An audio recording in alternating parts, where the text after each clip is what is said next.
Okay, far away. Here we go. So, reflections on Wibsey and Low Moor. I put this together partly because we wanted to spread the word about what we've done at the conference last year in May in this area south of Bradford, and also to give people the chance to mull over what we've done, and also just to think a little bit about what else we do or what else we could do in the future. And I think that's part of it. That's why I've called it Reflections, because at the end I've just put a couple of ideas there which I hope you'll find interesting and to think about. Anyway, here we go. I'll just say a word or two about the preparation for the conference itself, because I think this is it's an amazing thing to do, and it's sometimes very enjoyable. Sometimes it's quite time consuming, and it can also be a little bit frustrating. And you ask yourself these kind of questions. What do we know about the area itself? And in my case, I knew a bit about the area because I was working in Bradford for, let's think, 3 years when I first moved up to Yorkshire. And then about the buildings themselves, you can use the listed building descriptions. That's nice, easy work, going through, seeing what's there. What else has been surveyed in the area? Because, of course, you have a lot of different possibilities there, and what other sources there are. And who do you know? Well, I was very lucky in that sense, in that Mary and Jeff Twentyman I've known for a long time, and we're colleagues on various different organisations. And also Mary and Jeff are leading lights in the Low Moor History Group, and they put their resources at our disposal. They are also, as luck would have it, main people in one of the chapels in Low Moor, and we were able to use that as our base. So that we two birds with one stone, as it were. Just thinking about the kind of printed material that you might like to look at when you're going for a building. Well, plenty of choice there. On the left-hand side, some of the local books, Manor of Wibsey by Stella Carpenter. Stella Carpenter is a very knowledgeable historian for the area, and her name will come up a couple of times as we're going through. Then George Sheeran's book, Good Houses Built of Stone, which is an excellent little book and illustrates lots of the houses in Bradford and discusses things about them. And then the other three are the books produced by the Royal Commission, Historic Monuments, and the West Yorkshire County Council, both as were, and a result of some very detailed research work and study work, which also we'll be talking a little bit about those as we go along. So these are all very good resources if you're interested in this area or anywhere in West Yorkshire, particularly because West Yorkshire is particularly well served now with studies of vernacular buildings. Okay, the South Bradford area, where we're actually looking at, you can see there on the sort of any modern map, there's the built-up area of Bradford, and then we're in the sort of south west-ish out of the city centre. We're very high land. Bradford is in a kind of big dip, and surrounding it, all the land is a fair bit higher. Some of the places are very high. Queensbury, reputedly the highest village in England, although calling it a village is a bit mean. It's quite a big place. And Wibsey also comes fairly high up. If you stand up in Wibsey and look down towards Bradford, it is really down towards Bradford, and you're on the same kind of level as some of the high places on to the north of the River Aire, which flows to the north of Bradford. So that's what we're going to be looking at. I did a little bit about just have to look at what we have. You may be familiar with this map. If you're not, it's on the website, on the group's website there at the bottom. And this shows you about what recording has been done in Bradford area, and reports have been written now. The red ones are the reports that the group has prepared as a basis from the basis of this conference. So you can see there are 8 new reports as a result, and there was one building that had been recorded in the area quite a long time ago by none other than Barry Harrison, the group's president, and that was actually just off the high street in Wibsey, and we'll talk about that in a minute. So they're taking it back 140 years to the OS map 6-inch map of the area. You can see there are 3 areas there. First of all, we have Wibsey up in the north. They're a village, really, still an isolated village surrounded by a lot of open land. And if you compare that back with the map I showed at the very beginning, you'll realize a lot of these areas have been infilled either with industry or with housing. Then on the west is Shelf Village, which we're not been mentioning today, but it was part of the visit, and then the area around Low Moor. And the area around Low Moor is a very interesting area. It's a very industrial area, one of the main providers of employment in the Low Moor area was the Low Moor Ironworks, located around in this area here, and down towards the railway station, which is down here. The old railway station was there. We'll be talking about them in a little while. This is the sort of the area. A lot of this area now is built up with Buttershaw, for example, is a large estate, mainly built by Bradford Council in the 40s, 50s, through into the 60s. A lot of this area has housing on it. The area around Low Moor is a really mixed area nowadays, with housing mixed in with it, industry of various sorts. And we'll talk a little bit about that as well in a moment. So there we are. That's the Low Moor area, which we'll be discussing in a minute. The Wibsey area there and to the north. And we'll start off with the Wibsey area and take ourselves back another 40 years, back to the first edition 6-inch map, and somewhat enlarged because so you can get an idea of the Wibsey village. And this is still the main road up through the village, and that's really what would be equivalent to the high street, and various different roads. And you can see the various different buildings, and it reflects what we saw just now, how much of the land around the village itself is open countryside, with coal and ironstone pits dotted around, quarries such as there, more coal and ironstone pits there. And this reflects the kind of materials you have just under the ground and fairly accessible, that you can have fairly good working coal measures, stone, and then coal also to be quite easily dug out, and also therefore clay coming with that thing as well. I'm interested down in the corner here. We've got also a site that's sort of labelled rubbish, which I think is very, very interesting. It was significant enough for the OS surveyors to actually note that down as they were doing things. So earlier on, we luckily have also a map of an estate plan of 1790 showing the village of Wibsey. There's the high street running through there, and you can see there's very, very little in the way of housing there, although it's a bit misleading. The darker buildings are the ones that just belong to the estate, and there are other buildings there in the high street, but still it doesn't make much difference. And the village centre is concentrated there with the rather wonderful windmill you can see depicted there, and there still is a pub or in Wibsey called the Windmill. But I think the thing that hit me most when I first saw this map was the presence of these strip fields still in the area, still there in the 1790s. So Northfield, you can see up here in the northwest area, and then to the south, and we haven't got the whole extent of the south fields on the picture. We've got it on the plan itself. The plan is enormous, huge thing. Thanks to Mary for making it more legible. The actual, you can see in some places that's the original font, whereas here we've got something that's made a bit more clear, so we can see exactly what the name was on there. And the building we recorded is actually on this bit of land here. We'll come back to that in a few minutes' time.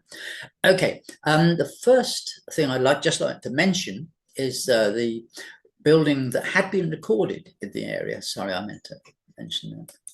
Go back. No, never mind. I'm sure we can go back somehow. Not too much. Okay, the building is called Smithy Hill, and it is a very interesting building in that it was recorded back in the 1980s by Barry Harrison and his and a small class from. Actually, we can go back, can't we? I think. No, I don't know why I can't go back. Never mind. Not to worry. And we'll press on. Barry ran a course in Bradford in the 1980s, and this was the source of recording in the area. Not very much as far as I can make out, but one of the buildings was actually in Wibsey, just off the main road, a back road, as it were, possibly an old road, old way through, old thoroughfare called Smithy Hill. And in there, I don't know how they found it. They found this building, which appears to be, anyway, a timber-framed aisled hall, which is very interesting indeed. You can see that the tie beam, if you go down from the tie beam, we have ties going down to posts on both sides. So a timber frame building when it started out in life. Because it was quite an early report, we have drawings of the plan, but doesn't really tell you an awful lot. It was a rectangular building, but this section, I think, tells you a really interesting story about what kind of building we had there. Clearly something that probably predated anything else we're going to see on this talk this evening. Now it is on the Smithy Hill in Wibsey, and we weren't absolutely sure exactly where it was, but detective work has pushed it down, and there we have it. It is one of this little row of buildings here. And you wouldn't really guess by looking at that they're timber frame, would you? Or there is a timber frame fragments inside there. Clearly a building that has been substantially built on, cased in stone to start with, and quite a lot of renovation work of one sort or another. Windows there. By the look of them, I'd have said that's had a fairly basic kind of renovation being done there. It is listed group value for grade 2, and a little brief description there. And there it is on the map. So this is the high street we were looking at just now, and this is Smithy Hill, and these are these three what are now cottages. We did call 2 or 3 times to see if we could get any access, but there was never anybody there, and we left a note through the door. So we're still in the dark as to whether there is actually timber framing or surviving in there. Yeah, we've got the report, so that's the main thing. So that then was in this area here, not exactly, it's opposite the windmill somewhere, so around there somewhere. It's a road that runs around the back here. Not very clear on a 6-inch map. The second area that I'd like to look at is actually outside these main village, as was up in the left here, called Chapel Fold. Very interesting area, and as you'll see, a building that was well worth having a look at. Unfortunately, for some reason, when Mary was showing us around the area, we didn't go here until after I think only a few days beforehand. But it was a bit of a shame, because look what was there.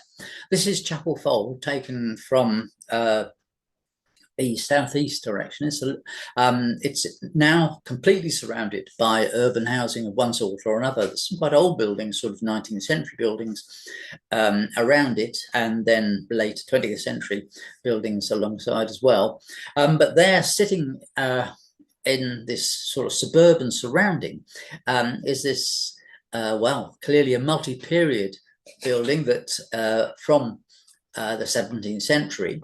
I'm pleased to say that the Rural Houses surveys, when they were surveying the area in preparation for the Rural Houses book in the late 1970s into the early 1980, actually visited, and we've got a report that is actually lodged in the West Yorkshire HEI Heritage Environment record, and you can look at all those. They are online in the Calm View catalogue for the West Yorkshire Archive Service. And there we have the report as was written out, and the description of the building, and they got inside, they drew a plan, and were able to talk a fair bit about the building. It's a very interesting building. I think what struck me when I saw it first of all was that you have this kind of curious, you have an unusual situation where you have this mullioned and transome window, which is on the left there, line of good mullion lights, and then that happens to be in the building at the end of the building itself, which seems to me to be a little bit unusual. In fact, I think if you compare other buildings in West Yorkshire, there aren't too many like this, that it immediately raises any number of interesting questions as to the origins of it. built in fairly large blocks there of, well, good stone. It looks better than most of the coal measures. Sandstone is probably a gritstone. And then to the right of this wonderful bush, bit of topiary here, we have a separate building standing there, which is probably around or a bit later than the building that contains the hall here. And this is a kind of a separated, isolated, not isolated, but not, it's connected to the hall just. Unfortunately, the topiary gets in the way completely, but there is an aisle behind the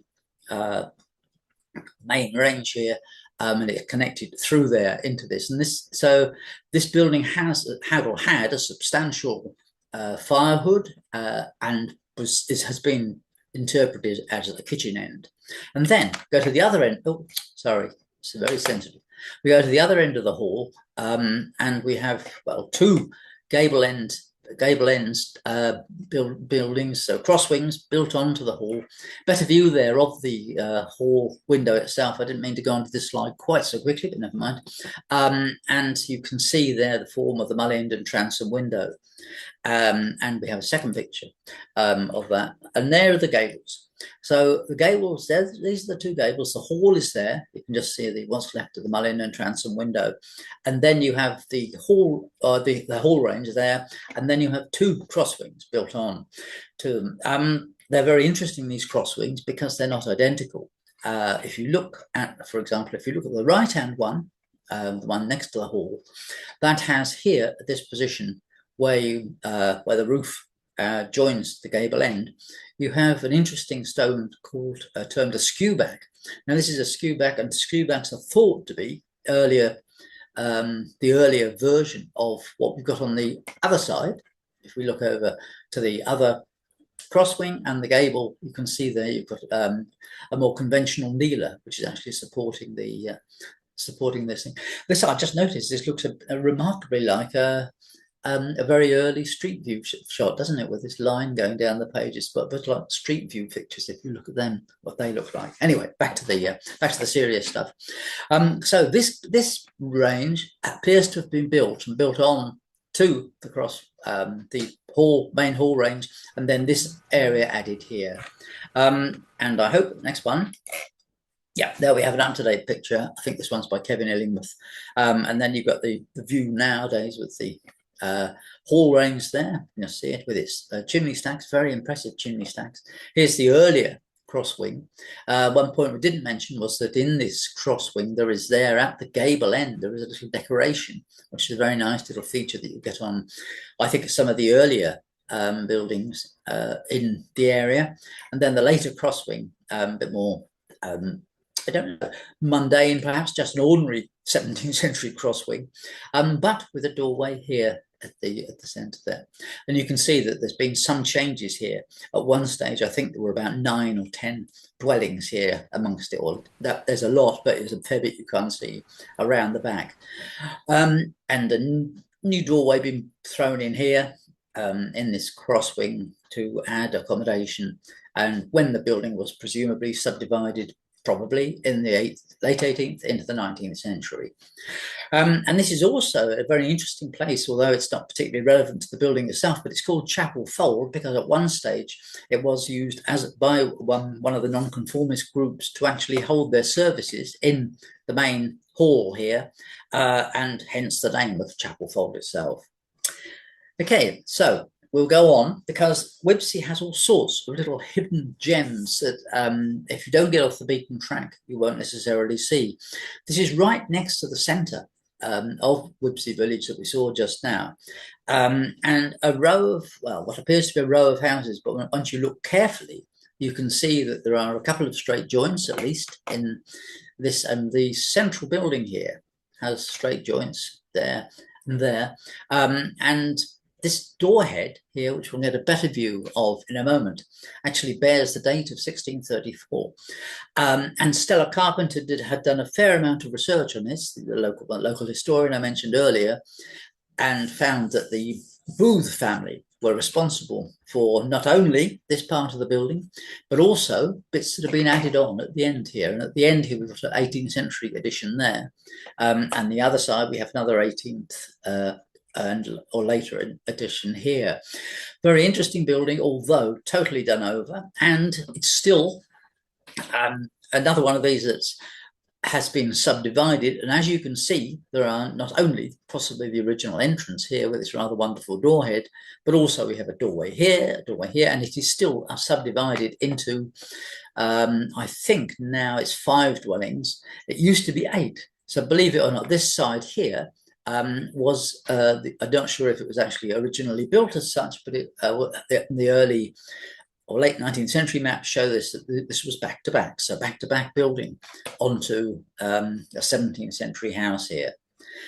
The Booth family, Stella wrote a lot about them in one of her booklets, and they're available. And here are Kevin's drawings from the from our newsletter, the November newsletter, where they featured. The one on where that rather wonderful doorhead was, I mentioned first of all, with the earliest date on 1634. And here we can see the Booth family initial there on the doorhead. And 100 years later, more than, the Booth family actually added, and the Daystone we couldn't see, it's now hidden in a porch. But here we are, MB, the Booth, still in 1753, still responsible for that particular building. Also in the centre of Wibsey is another 17th century building on High Street, 116 High Street, which on it is one of these two cell buildings from the Bradford area that are particularly noted in George Shearing's book, and we'll come back to those a little bit later on in the talk. Gable entry houses. So you have basically 2 cell house with gable entry, and this is on the east gable with the initials EW and 1626, and a little letter R there as well, which is said to represent the owners, the lords of the manor, the Rooks of Royd's Hall. Okay, so just so you get reorientate, so the chapel fold is over there. It's this isolated site, as was all this area now built up. We were just looking at the row of houses here, so you can see very, very close to the centre and Chapel Street. And the building with the Datestone in is somewhere here. A bit difficult to work this out because quite a lot of these buildings, and right in the centre here, this is now a big open area in Wibsey itself. And now we're going to turn our attention to the other side of the main road, the Wesleyan Methodist Chapel. Well, we're not actually going to look at the Wesleyan Methodist Chapel because that has been demolished. It was demolished several years ago and is now the site of the Salvation Army, who were also very helpful to us and allowed us to use their car park. And we also were able to use their facilities. Very kind of them indeed. The building we're actually going to look at was the manse of that chapel. Now, it's an interesting building, as you can see, recorded by Tony Robinson and his team. Jan was in the team, several others. And we have here quite an unusual looking building. The chapel, if you can imagine, it was behind us from the view here. And this is really the east elevation, but it appears it is the main doorway from Lightowler Street, which we're on. And the manse is here. And then next to it, we have another building, and the building which has this rather fancy dormer here as well. And then joined on to that as other ordinary cottages of Lightowler Street. Very interesting to see a building like this. It has, I think, it's still on the verge of the vernacular. It has some characteristic features of the area. It's built of local stone, as you can see here, and has a number of features that you would expect to see in dealers and that kind of thing. I'm not saying you don't see them in other areas, but this I think is sort of, as you might say, right at the end of the vernacular period, probably built. It's not shown on the first edition Ordnance Survey, which is 1850, so we're probably looking at the 1860s. And this is the garden front, in other words, the south elevation, again with a very, very fancy doorway here and a double-fronted building there. This nice band going across the sill here and a nice ornamentation to the doorway itself. The plan presented some interesting features as well. So we were just looking at this front elevation here, two doorways, steps up and that kind of thing. The door we saw first of all here going in to the Mansoft Light Owler Street there. And we then have main room here, and a second room over to the left there. And under this area was quite a large cellar. And you can see on the right-hand side, there's the plan of the cellar stairs going up.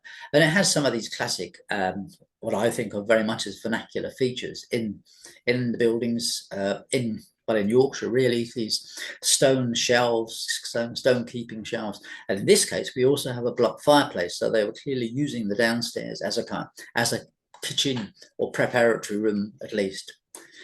The other curious thing, which I found curious about this building, was that we have on the first floor a flying freehold.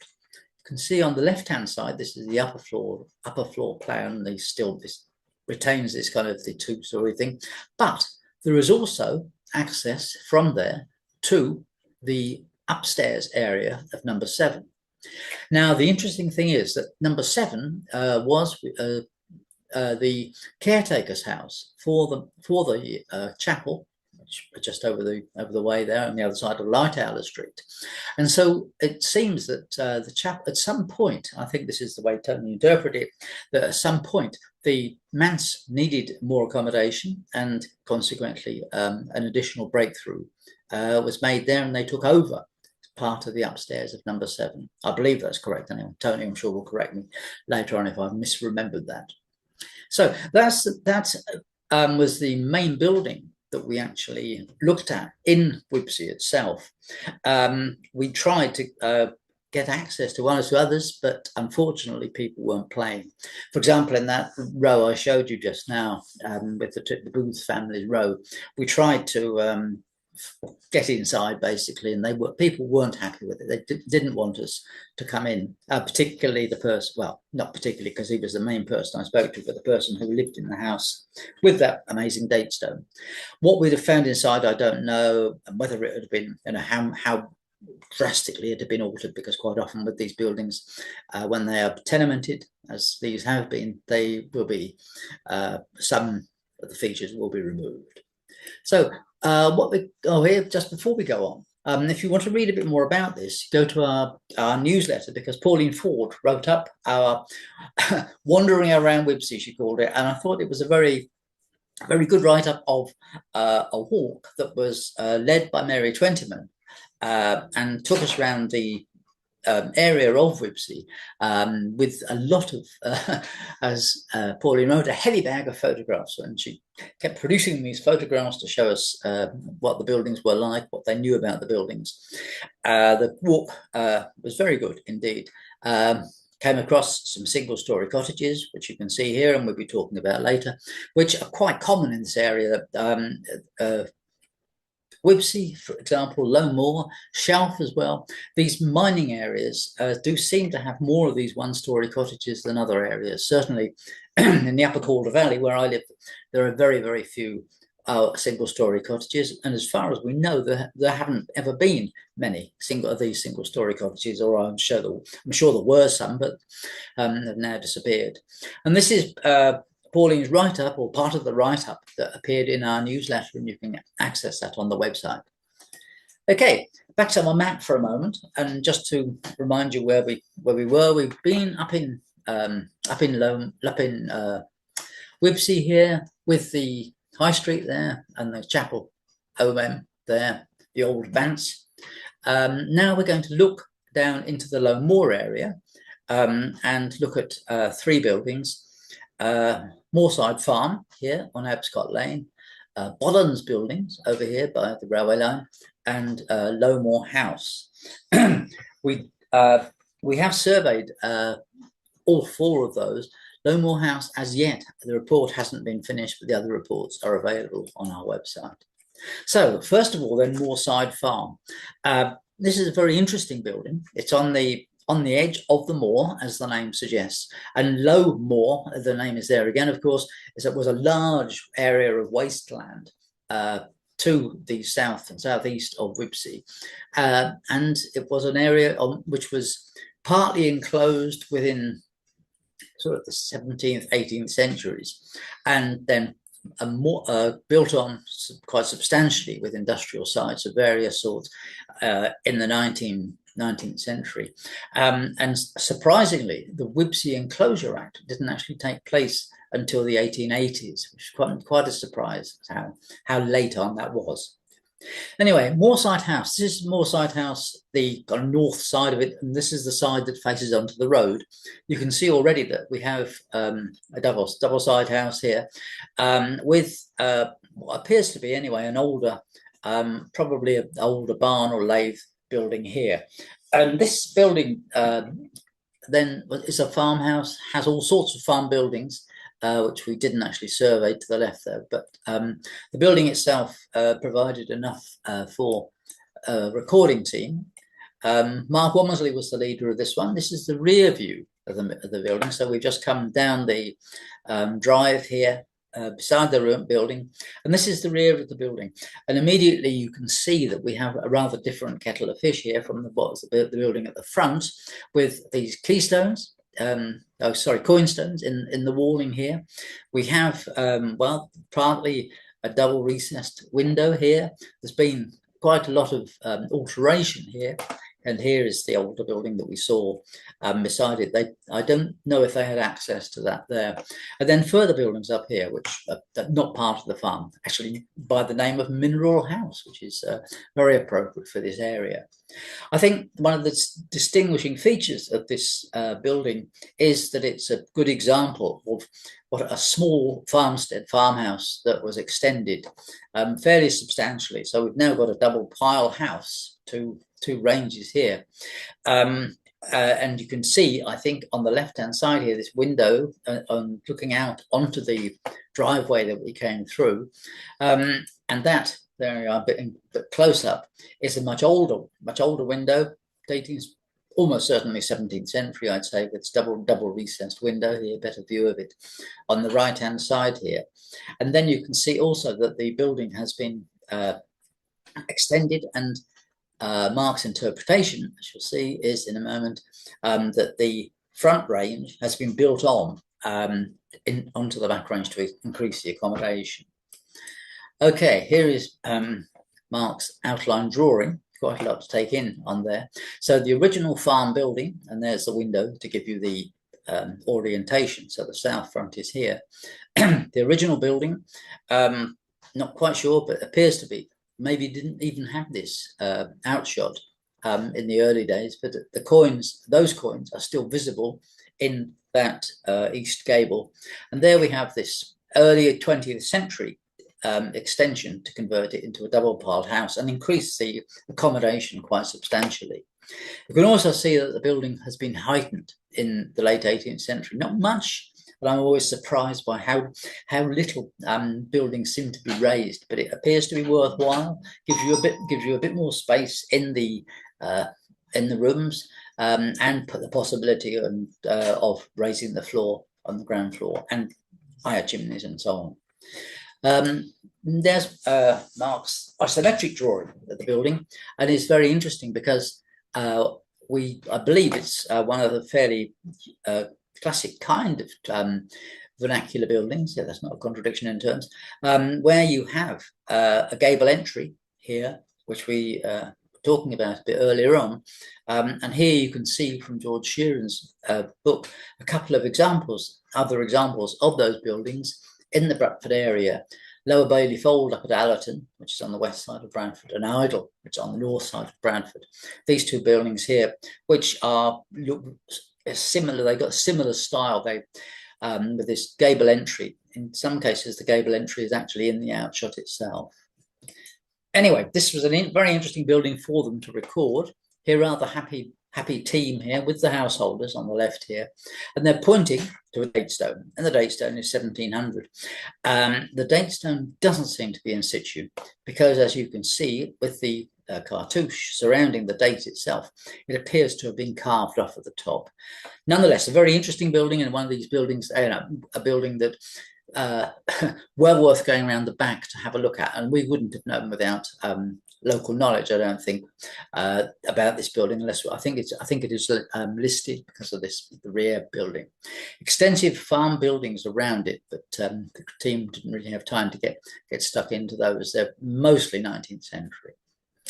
Okay, the next one we want to look at is Bolland's buildings. I was the team leader for this one, and it's a very interesting site. It's, again, without the local knowledge, it would be unlikely, without walking around quite a lot with you, if you'd have actually found this building. And this is kind of characteristic of the Low Moor area, that there are lots of buildings tucked away in these small areas with on the old narrow roads that ran through the area. And Bolland's buildings, as you can see, with quite a large garden in front. This is actually numbered 21, and now this is the building we're going to be looking at. And it has been extended here not long after it was built, I would suggest. We have another building here, and this other building looks like a single cell cottage, but it is far more extensive when you get around the back, which we will do any minute now. Bolland's buildings, there is quite a bit of documentary evidence for it, and we're pretty certain, although not 100%, I wouldn't like to put money on it, but there was a document that was discovered, and we think we know where it came from. It's not 100% certain yet, but we think there is a typewritten document in a file that was compiled by somebody who did an earlier history of the building, back some occupants from the 1970s.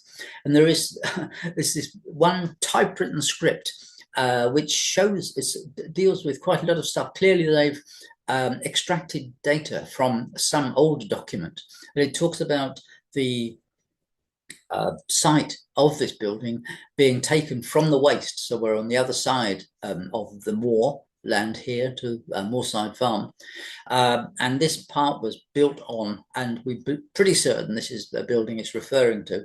But as frustratingly, the people, either it's lost its second sheet, but it's not identified as where it came from on the first sheet.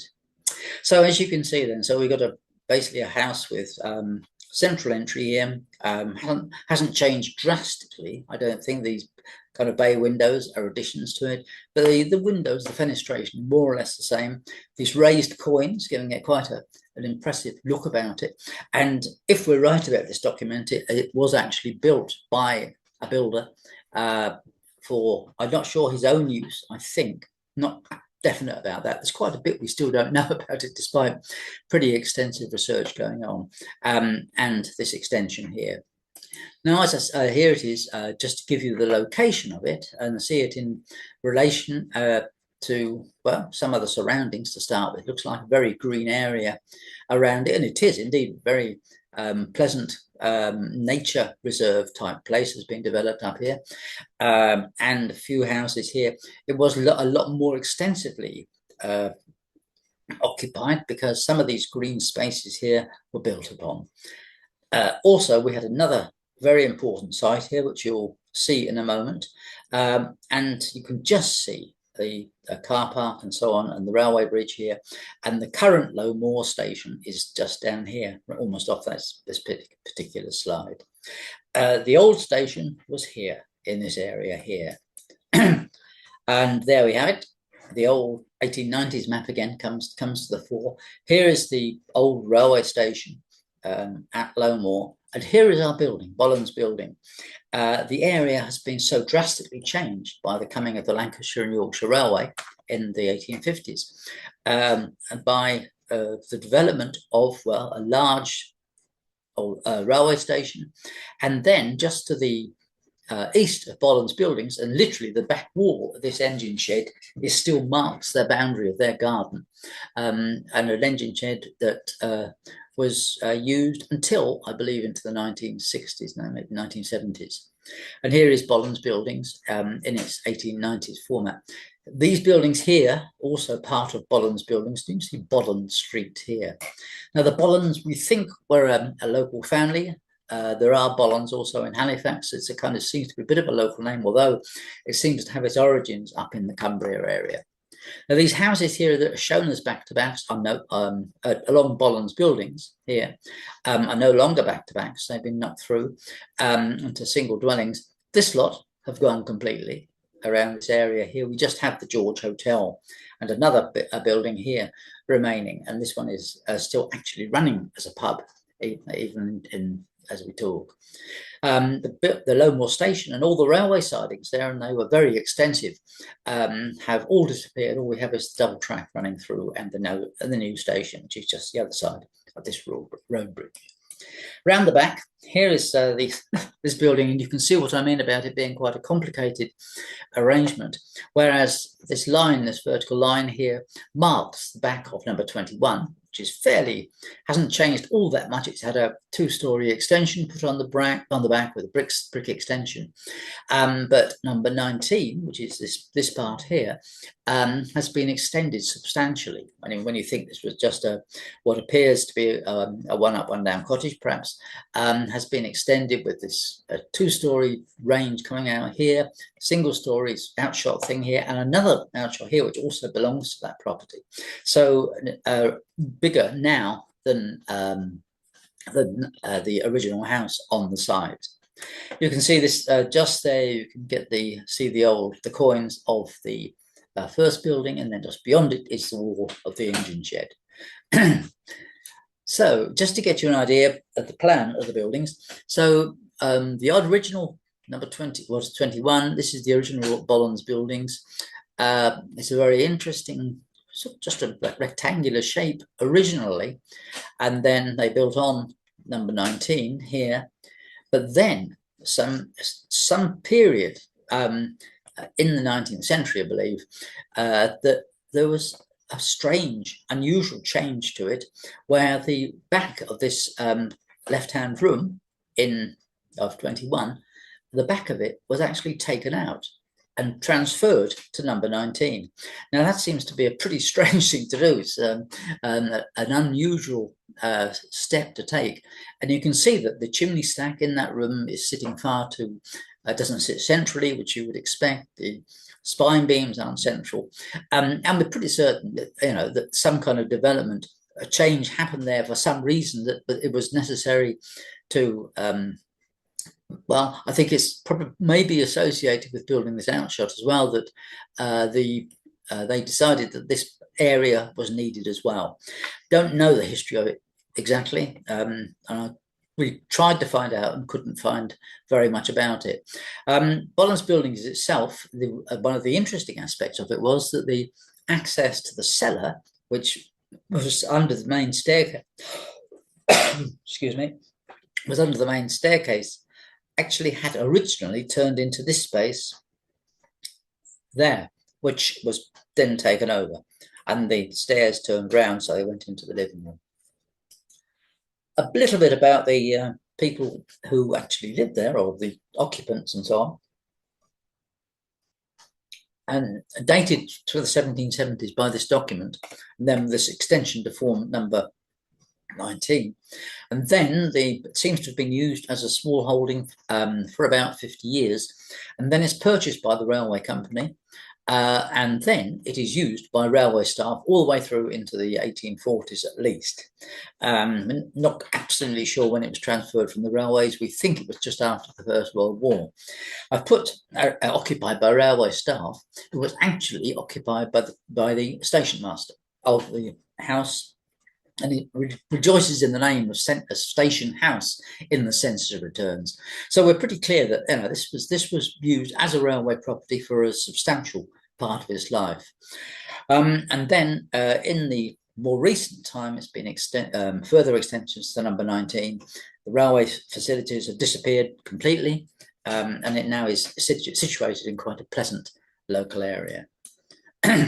Just up the road, we have another, and here is our single-story building that we surveyed, or one of the single-story ones, I should say. This is the one in Low Moor, Sowroyd Road.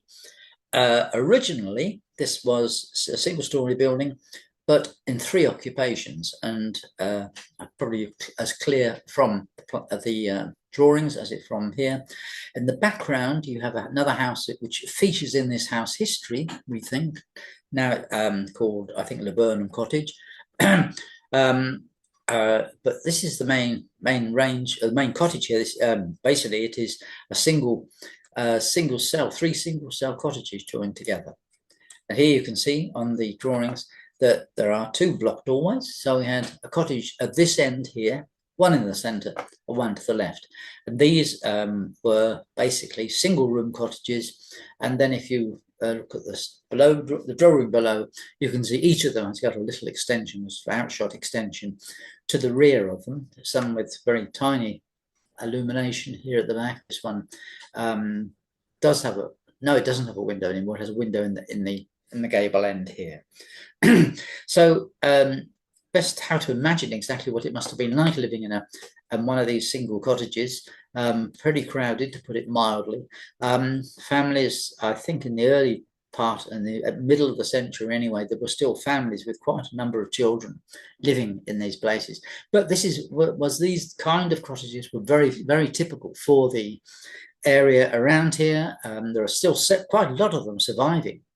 Perhaps surprisingly, but they have been recorded quite substantially, in quite a lot of detail by the West Yorkshire Workers' Houses book. When Lucy Caffin was doing the work for that, she managed to get into several of these houses, and I think they're a very interesting form of house.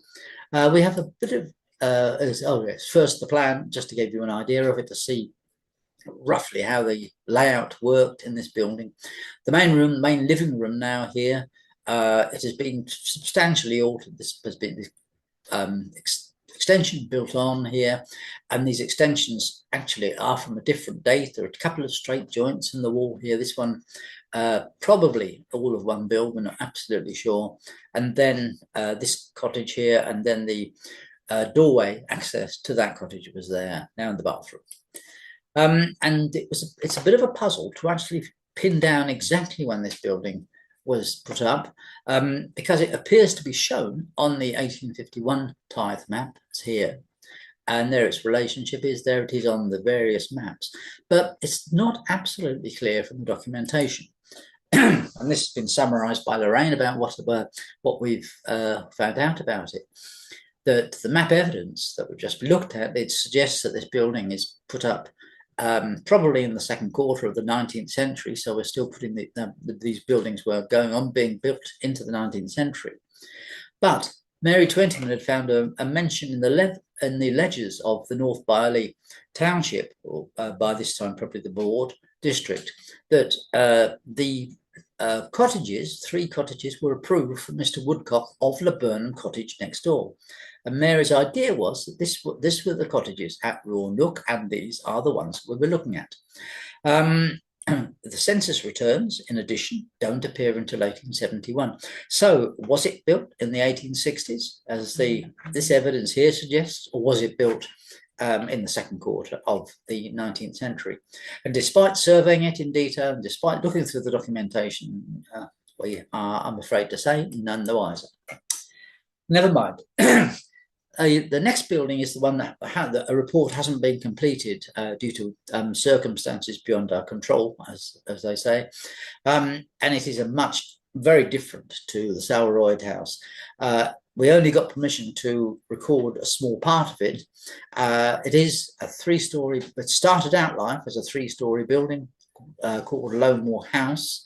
Must have been one of the most substantial dwellings when it was finished, by the time it was completed in the 1800, by around 1800, with a 1790s extension. What you can see here, you can see several of the builds that we're concerned with.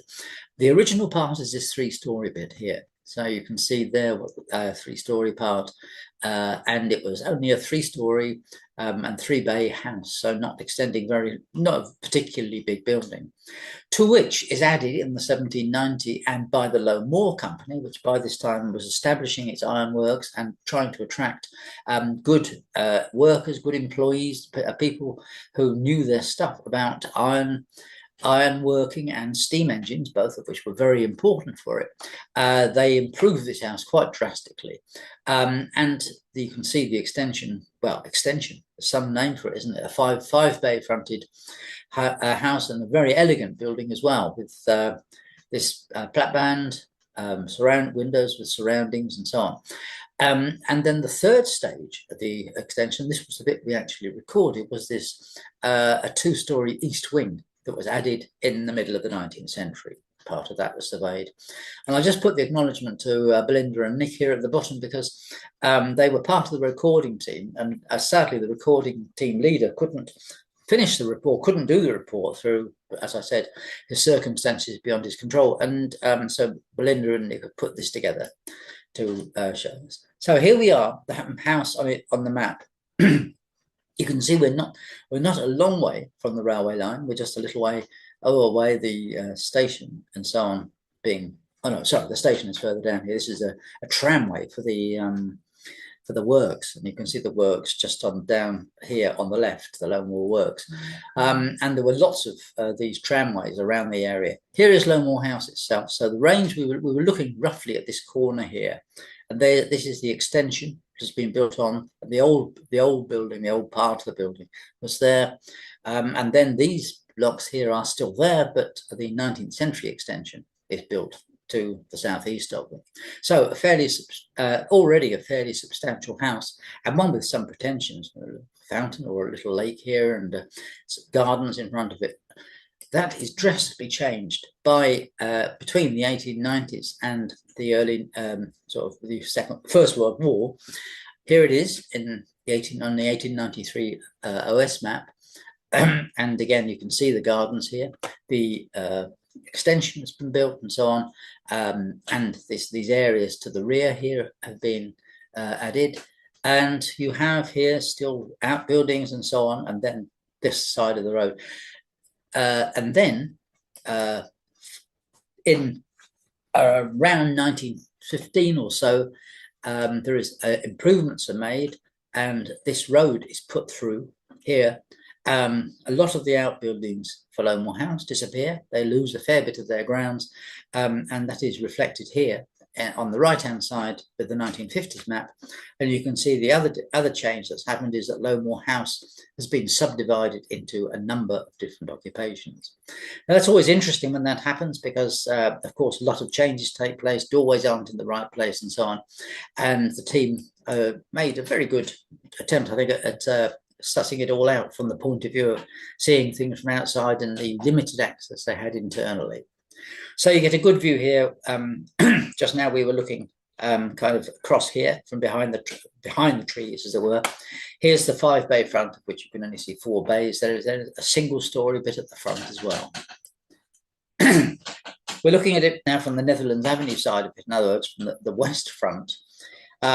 The part of the original building is around the back here, and then parts that have been added here. You can see the 2 ranges there. These are the 2 ranges you can see here.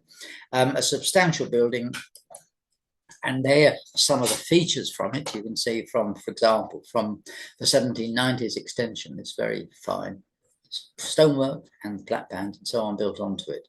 Doorways, features, and so on. So they were lucky in that they were able to get into some of these parts of the building, which we weren't surveying at the time.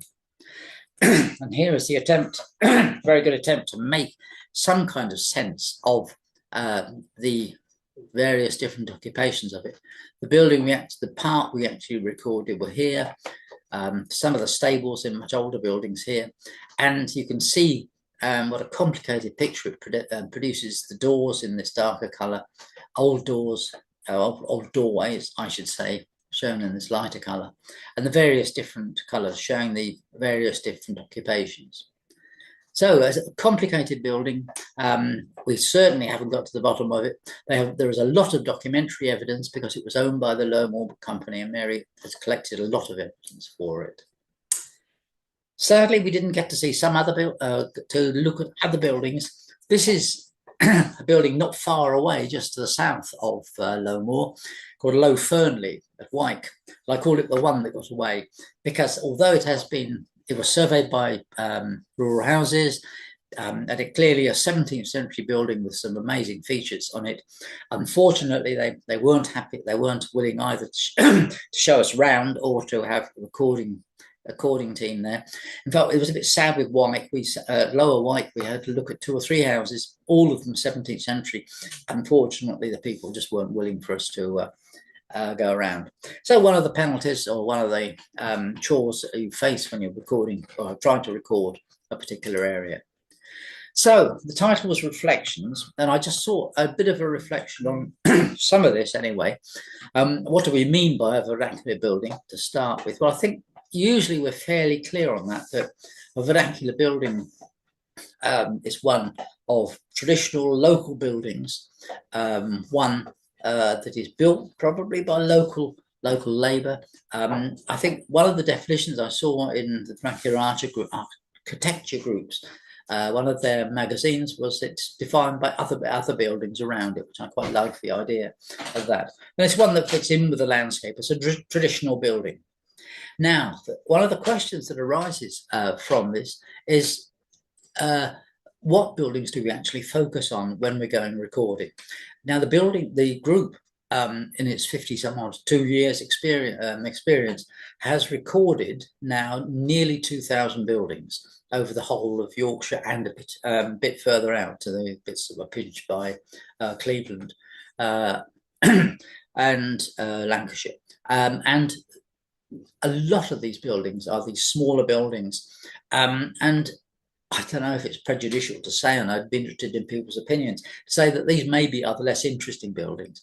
And certainly you get that impression, I'm afraid, from some of the other work that is done on vernacular buildings, not talking about Yorkshire particularly, but other groups that have focused very much on pushing the date back, as I call it, that they kind of, they'll only record a building if it's got timber framing in it, for example. They'll only record buildings that have special features or are very elaborate, something on those lines.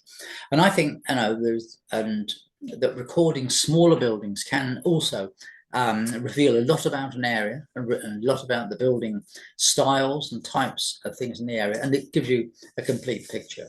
But again, I would be interested in people's views, and I just threw the last one in about what should we be recording next, and just an idea of what kind of buildings maybe should we be targeting for our future work. So that's more or less the end of me. Just a few questions. Have you renewed your membership? Have you booked for the day school? Have you thought about doing something for the group, or doing helping? And it can be something as just like, for example, writing a review of a book of vernacular architecture, or a local history book for that matter, which would appear in our magazine, Yorkshire Buildings. Anyway, I hope you enjoyed that, and I look forward to having a bit of a discussion about it. Stop.